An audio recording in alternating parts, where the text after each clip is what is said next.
RRB NTPC 2022 সালে আসা একটি প্রশ্ন, যেটা এখন আমরা সমাধান করব। প্রশ্নে কি বলেছে? 95 কিলোমিটার প্রতি ঘন্টা বেগে চলমান একটি ট্রেন 18 সেকেন্ডে একটি খাম্বাকে অতিক্রম করে। ট্রেনটির দৈর্ঘ্য কত মিটার জানতে চেয়েছে। তো একটা ট্রেন যখন একটা খাম্বাকে অতিক্রম করে, তখন ট্রেনটি শুধুমাত্র নিজের দৈর্ঘ্যটাই অতিক্রম করে।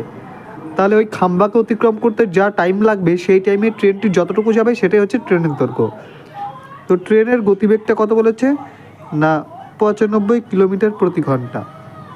এবারটাই এই 95 কিলোমিটার প্রতি ঘন্টাকে আমাদের কী করতে হবে, মিটার পার সেকেন্ডে কনভার্ট করতে গেলে কী করতে হবে, 5/18 দ্বারা গুণ দিতে হবে। তাহলে এই 95 কিলোমিটার প্রতি ঘন্টাটা কিসে কনভার্ট হলো, মিটার পার সেকেন্ডে। এবার এই গতিবেগ নিয়েই কতটুকু লেগেছে, একটা খাম্বাকে অতিক্রম করতে 18 সেকেন্ড, তাহলে গুণ 18।